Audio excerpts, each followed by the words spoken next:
Trong hang động tối tăm dưới nước, một thợ lặn như bị ma ám, tự tay vứt bỏ toàn bộ thiết bị. Khi người ta tìm thấy thi thể anh ta, bộ điều hợp khí tuột ra rơi lăn lóc bên cạnh vẫn còn nguyên vẹn, bình khí cũng còn không ít. Vụ tai nạn lặn hang ly kỳ này xảy ra ở hố trời âm. Hố trời âm nằm ở bang Florida, Mỹ. Nhìn từ trên mặt đất, nó chỉ là một cái ao nhỏ đường kính 50 mét, nhưng bên dưới mặt nước gợn sóng lăn tăn, ẩn giấu một thế giới khác. Từ năm 1981 đến 2018, nơi này đã cướp đi 13 sinh mạng, là một trong những hang động nguy hiểm nhất thế giới. Dù vậy, mê cung khổng lồ dưới nước này vẫn thu hút vô số người đam mê lặn nối gót nhau lao xuống. Nhìn từ bản vẽ mặt cát, hình dạng toàn bộ hang động rất giống một cái cây. Chỗ sâu nhất lên tới 95 mét, nhưng chiều ngang trải dài tới 1 cây số. Tổng chiều dài đường hang là 1.600 mét. Lõi cây là một không gian khổng lồ gọi là sảnh yến tiệc, banquet hall. Vươn sang bên phải là đường hầm thượng nguồn, là phần thân chính và ngọn của cái cây này, kéo dài men theo căn nhà mái vòm. Rẽ nhánh sang bên trái là đường hầm hạ nguồn, giống như cành cây càng chia càng nhỏ, tách ra thành những không gian như phòng bán nguyệt, phòng gym, phòng mộng ảo. Toàn bộ hệ thống không phải một đường đi tới đáy, mà là một mê cung lập thể sâu thẳm và phức tạp. Năm 2016, 3 người bạn có kế hoạch đến hố trời âm. Trong đó, Chris và Peacock không chỉ là bạn lặn, mà riêng tư còn là một đôi tình nhân. Cả hai đều có nhiều năm kinh nghiệm lặn hang. Âm chiều đối với họ còn quen hơn cả sân sau nhà mình. Justin thì khác, tư lịch lặn hang của anh còn nông, lần này không theo vào sâu, mà ở lại trên mặt nước lo phần hậu cần. Theo kế hoạch, lộ trình lần này là đi thượng nguồn trước. Từ ao nước lặn xuống, xuyên qua sảnh yến tiệc, đi qua căn nhà siêu cấp của Randy, một mạch tiến tới căn nhà mái vòm ở cuối thượng nguồn, rồi quay ngược lại sảnh yến tiệc. Sau đó chuyển vào đường hầm Lockwood ở hạ nguồn, cuối cùng lên khỏi mặt nước. Đây là đường hầm sâu nhất trong toàn bộ hệ thống hang động, giống như một cái rễ cây cắm chếch xuống từ thân cây. Bởi vì khi nổi lên cần phải để cơ thể thích nghi dần với thay đổi áp suất. Sau khi chốt xong kế hoạch, hai người đã lặn xuống trước, cố định sẵn các bình khí giảm áp và bình khí khẩn cấp ở các vị trí 6m, 21m, 36m bên trái. 2 giờ chiều ngày 15 tháng 10, Chris và Peacock chính thức xuống nước. Xuyên qua eo nghẹt hẹp chỉ vừa đủ một người len qua đó, thế giới bên trong. Hố âm chiều từ từ mở ra. Dưới giếng đứng, bóng tối đột ngột khuếch đại, hơi lạnh bùa vây tứ phía. Nhưng họ đã chuẩn bị đầy đủ, mỗi người đeo một bộ máy thở tuần hoàn khép kín. Loại thiết bị này có thể tái sử dụng khí thở ra, là trang bị tiêu chuẩn cho lặn sâu. Còn mang thêm 2 bình khí gắn bên hông và một bình khí dự phòng. Mỗi người một chiếc scooter đẩy, sau lưng Peacock còn kéo thêm chiếc thứ 3 dự phòng. Scooter đẩy dưới nước chạy bằng pin, có thể di chuyển liên tục dưới nước với tốc độ 5 cây số giờ. Trong hang âm chiều, loại hang động trải ngang tới 1 cây số thế này, không có nó chỉ dựa vào sức người căn bản không thể tới được chỗ sâu. Chuyến lặn này, từ trang bị đến kinh nghiệm đều hoàn hảo không chê vào đâu được. Hai người một đường bơi vào, dọc đường đi qua căn nhà siêu cấp. Đá trầm tích trên vách hang sắc đậm nhạt dao sen như một cuốn sách giáo khoa địa chất đang mở ra. Mỗi trang đều là câu chuyện của mấy triệu năm trước. Cá nheo lướt ngang bên cạnh. Còn có một loại tôm hùm hang động, toàn thân trắng như tuyết, trong suốt đến mức có thể nhìn thấy nội tạng. Ở mảnh đất vĩnh viễn không có ánh mặt trời, gần như cạn kiệt thức ăn này, chúng đã lặng lẽ sống được 200 năm. Sau khi xuyên qua căn nhà siêu cấp, hai người cảm thấy đi tiếp cũng chẳng có gì thú vị, bèn quay đầu bơi về sảnh yến tiệc. Hoàng chui thẳng vào một đường hầm chật hẹp tên là vực sâu, Abyss, men theo hướng cuối hạ nguồn, tiến về phòng mộng ảo. Ai có thể ngờ, quyết định đột ngột này sẽ đưa họ vào vực sâu thực sự. Sau 3 giờ chiều, Justin trên bờ theo ước định cứ nửa tiếng lại lặn xuống một lần. Nhưng mãi gần tới 6 giờ vẫn chưa thấy bóng dáng đồng đội ở điểm giảm áp. Anh không dám nghĩ nhiều, lập tức nhấc điện thoại kêu gọi một nhóm bạn lặn. 11 giờ đêm, đội tìm kiếm cứu nạn đầu tiên, men theo lộ trình ban đầu của hai người mà vào nước, ưu tiên lùng sục thượng nguồn. Nhưng bình khí giảm áp không hề xê dịch. Họ sờ soạng khắp một lượt thượng nguồn và khu vực quanh sảnh yến tiệc, mãi cho tới 3 giờ rưỡi sáng vẫn không tìm thấy gì. 3 giờ 45 phút sáng, đội tìm kiếm cứu nạn thứ hai do cảnh sát tổ chức tiếp sức vào nước, thọc thẳng xuống hạ nguồn. 15 phút sau, họ đến được cửa vào vực sâu. Tình cảnh trước mắt khiến mọi người đều hít ngược một hơi khí lạnh. Hai thi thể nằm một cách quỷ dị ép sát trên đỉnh hang. Peacock trên người vẫn còn đeo bộ điều hợp khí, nhưng ống ngậm đã rời khỏi miệng, bình khí gần như cạn kiệt. Còn bộ điều hợp khí, Scooter đẩy dưới nước, đèn pha của Chris không hề có bất cứ hư hỏng nào, thậm chí trong bình khí cũng còn đầy khí. Nhưng toàn bộ những thiết bị ấy đều nằm vương vãi tứ tán khắp xung quanh. 2 ngày sau, nhân viên tìm kiếm cứu nạn lần lượt trục vớt thi thể và trang bị lên bờ. Căn cứ vào báo cáo pháp y, mảnh vỡ trang bị, vị trí rơi rớt và dữ liệu ghi lại từ đồng hồ lặn, người ta chỉ có thể từng chút một ghép nối lại sự thực đã chìm trong màn đêm ấy. Khi cuộc lặn tiến hành tới phút thứ 43, Chris dẫn đầu chui vào đường hầm vực sâu. Peacock theo sát phía sau, nhưng đường hầm này cực kỳ chật hẹp. Trang bị cao cấp của hai người quá cồng kềnh, rất khó xuyên qua góc ngoặt ở dưới đáy. Thêm vào đó, Scooter khuấy động lớp bùn cát dưới đáy, tầm nhìn gần như bằng không. Vậy nên 3 phút sau, cả hai người đều rút lui khỏi vực sâu. Phút thứ 58, Chris qua điều chỉnh đã thành công chui qua góc ngoặt, nhưng Peacock lại dừng tại chỗ. Do anh mãi vẫn chưa xuống dưới, Chris ở dưới đáy vào phút thứ 61 bèn quay trở lại chỗ cửa vào.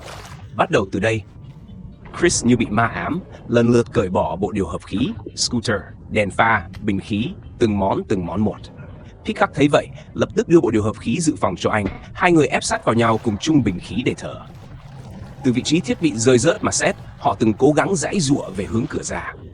Nhưng Chris đã mất chỉ cân bằng, không thể chìm xuống, bị sức nổi của bộ đồ lặn khô ép chặt lên đỉnh hang. Đây chính là cảnh tượng đầu tiên mà cảnh sát phát hiện. Căn cứ vào dữ liệu sự cố do chính thức công bố, có lẽ có thể suy đoán như thế này.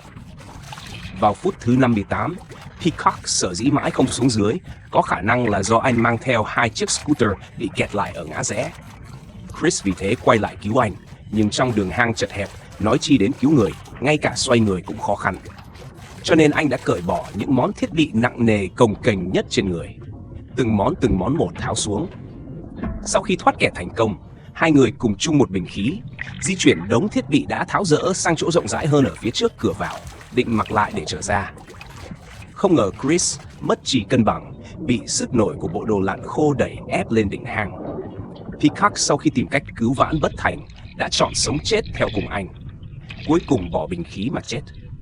Đương nhiên, đây chỉ là suy đoán của cá nhân tôi. Đáp án thực sự đã vĩnh viễn chìm trong màn đêm ấy rồi. Mà âm triều trước nay chẳng bao giờ thiếu người kế tiếp. Đêm khuya ngày 18 tháng 7 năm 2018, CS 20 tuổi dẫn theo mấy người bạn thân mò mẫm trong đêm tới hố trời ẩm. Bọn họ đều là thợ lặn tự do, chỉ dựa vào nín thở mà xuống nước. Không bình khí, không kinh nghiệm lặn hang, hay kinh nghiệm ở vùng nước mở cũng leo teo vài lần. Mấy người chơi đùa trong ao nước một lúc trước, nhưng chưa đã. CS quay sang nói với bạn, cậu muốn ở đây phá vỡ kỷ lục cá nhân một phen. Mục tiêu là lặn tới độ sâu 24 mét. Đừng cười, ở âm triều, độ sâu như vậy, ngay cả tay già đời cũng không dám lơ là. Càng xuống sâu áp suất càng lớn, bởi vì tiêu hao khí gấp 10 lần trên mặt nước. Chỉ cần sơ suất một chút là mất mạng. Mà thứ CS định dùng chỉ là hơi thở trong buồng phổi cậu ta. Cậu hít một hơi thật sâu rồi cùng bạn nhảy xuống nước. Hai người chui vào đáy ao, men theo vách đá trượt xuống dưới. Trong lúc bất giác, đã vượt qua đường hầm hẹp như ống khói ấy, tới được chỗ sâu 24 mét dưới nước, cũng chính là đáy của sảnh yến tiệc. Lúc này người bạn chọn quay đầu ngoi lên, nhưng CS lại tiếp tục bơi xuống dưới. Ban đầu mọi người không ai quá lo lắng, dù gì thợ lặn tự do. Nín thở vài phút là chuyện quá bình thường.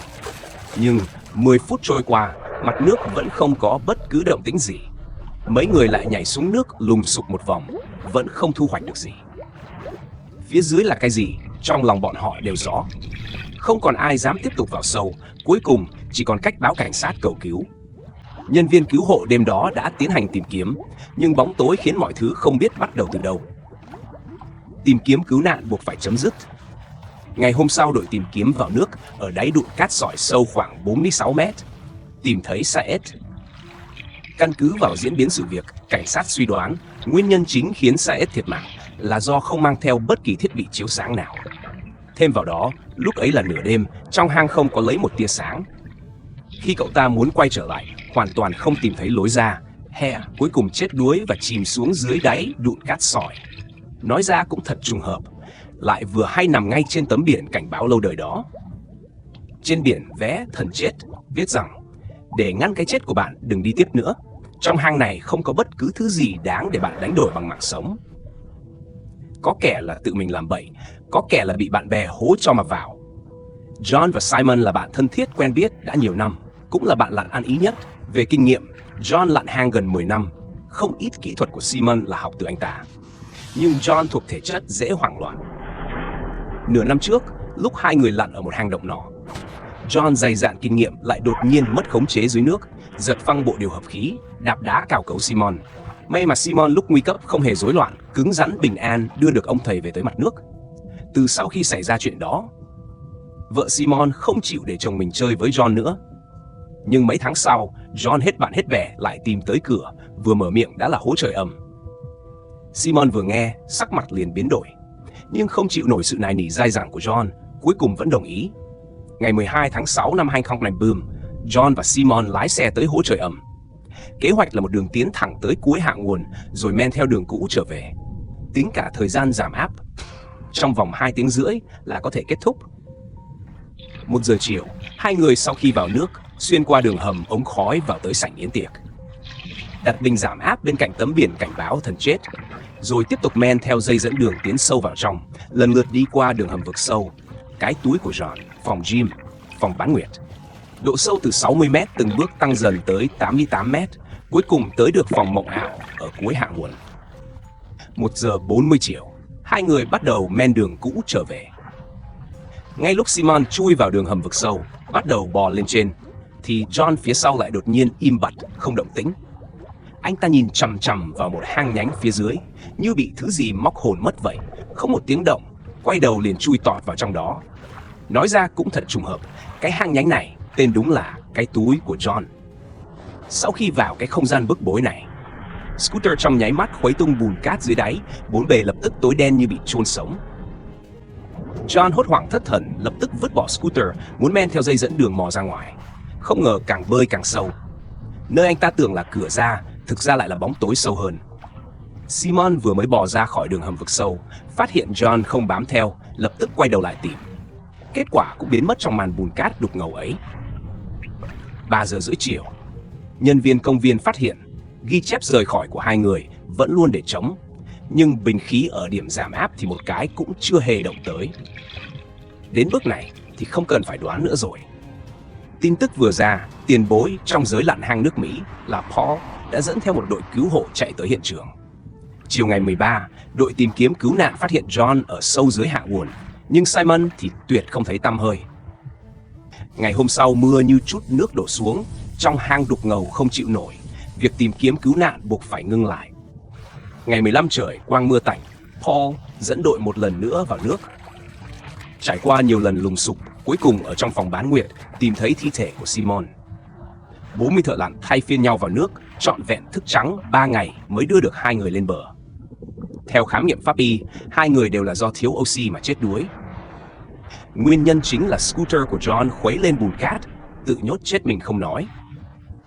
Simon trong quá trình quay đầu tìm anh ta, cũng vì nước đục ngầu mà lạc vào phòng bán nguyệt, cuối cùng bị dây dẫn đường quấn lấy thiết bị, trong lúc giãy giụa cạn kiệt bình khí. Từ năm 1981 đến 2018, hố trời âm đã cướp đi 13 sinh mạng. Thứ thực sự khiến người ta mê muội trước nay chưa bao giờ chỉ là cái đẹp, mà là càng không biết lại càng muốn tự mình vào xem một lần. Nhưng màn đêm ấy tôi sẽ nói trước cho bạn hay, nó sẽ khép cửa lại vào lúc nào.